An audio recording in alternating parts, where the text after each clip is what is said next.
this video, I'm going to show you how to do a smart paint repair at home or in your home garage. Going to show you how to do it with simple tools, and I'm going to show you how to do it effectively where you don't have to do too much work.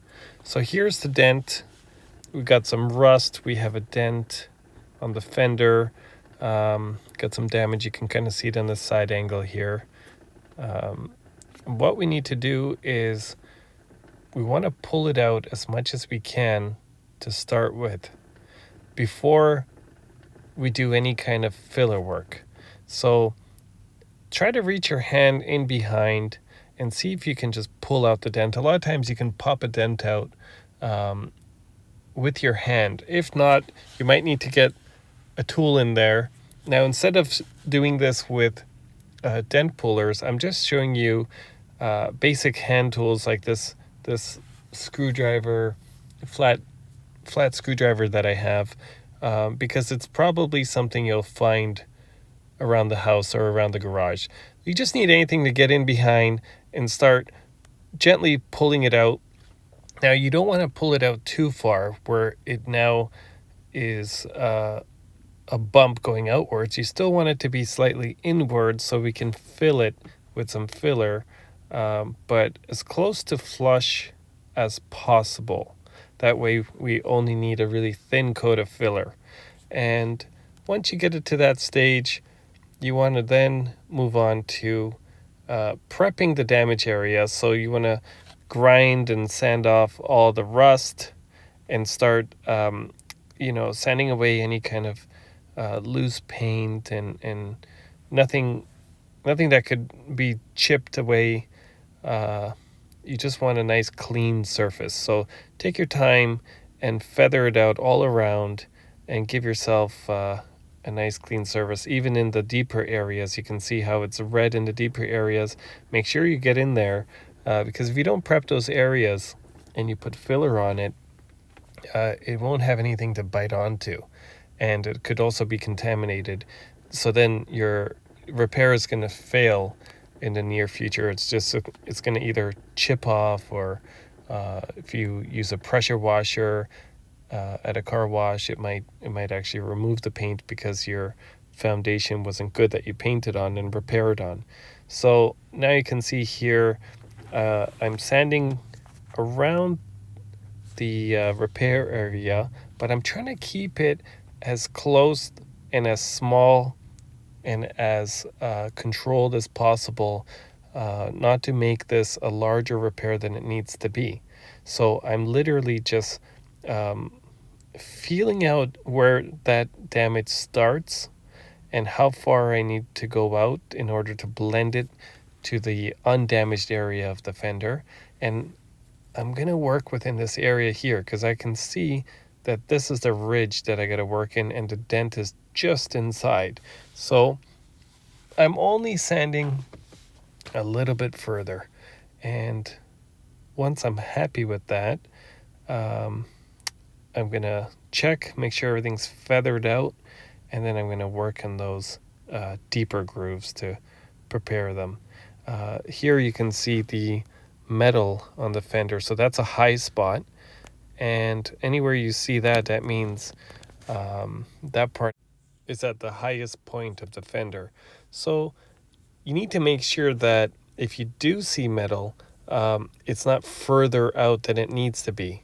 And if it's further out than the undamaged areas, just take anything, a little hammer, the back of pliers or something, and just tap it in.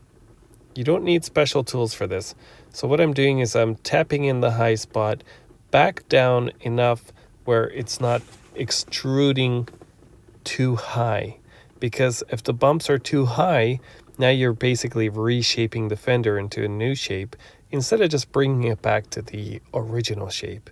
You would have to widen the entire fender to flow with your high spots, and that would be incorrect. So just tap the high spots down and make sure that they're a bit lower than the highest high spot of the natural fender where it needs to be. And then clean it up with some sanding to get rid of any ridges, paint cracks, things like that. And also to check again, you can feel when you're sanding if anything is up high. You can also see if you're creating new high spots. And when you're happy with it, when it seems like everything is flowing just slightly below the level where it needs to be, where the curve would be originally, then you'll be done with the sanding stage. So you can check on different angles just to make sure that it is in fact lower than the highest point of the natural fender spots. And once that's confirmed, just continue on cleaning it up with your sander and get it prepared for some filler. That'll be the next step coming up. Don't rush the sanding step because preparing the area is not only vital for the quality of the repair to last, but doing a good preparation job will also save you a lot of time and work in actually doing the repair.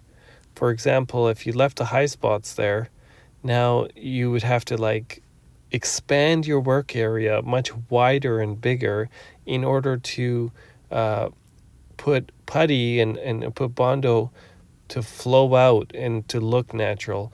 Whereas if you just took a little more time tapping it down, sanding it, cleaning it up, and just checking it over, you're really reducing the amount of work that you're going to need to do on the next steps. So have some patience and just know that doing this step in a controlled manner is going to save you time in the future. So now you can see this all prepared besides the low spots. So take your sander and apply pressure to get those low spots. You see how the red has disappeared? So now I've cleaned up the low spots. So now we blow it off and we're going to start mixing up some Bondo and body filler. So once we mix this up, we're going to start applying it to the fender. Make sure you blow off and clean the fender before you apply it. And for this repair here, probably need maybe 2 coats and then basically a skim coat to fill any pit holes and things at the very, very end. So your first coat, don't worry about it too much. Just give it a basic shape and try not to spread it out too far, keeping your working area within that small range that we're trying to stay within, because it's really going to help with the blending of the color as well as keeping this job as a small quick repair and not turning it into like a really large full fender job, which can easily happen. I see it happen all the time where you have a little spot to fix and all of a sudden half the fender has filler on it and it's really been expanded into something that it doesn't need to be. So once you sand the filler down into your desired shape, following the curves of the fender, then go ahead and apply some good primer. You want it to be a high build primer and self-edging. Probably want to do 2 or 3 coats of this and then let it dry. Once it's dry, go ahead and sand the primer, and you want to sand it with at least 600 grit or finer sandpaper. You can do 800, you could do 1200, you can even do 1500. Just sand it smooth. You can see I've smoothed it out with the sander. I have some heat on it. Don't put the heat on it right away. If you're going to apply some heat just to speed up the process, make sure you apply the heat after the primer has already dried and after sanding. If you do it right away, then you can actually ruin the primer. You can start causing blisters and things like that. So here I am sanding the final coat of the primer. So each layer I put on, let it dry, and smooth it up with some sandpaper. once I do that, you can also see I've actually masked off the fender and the tire and wheel.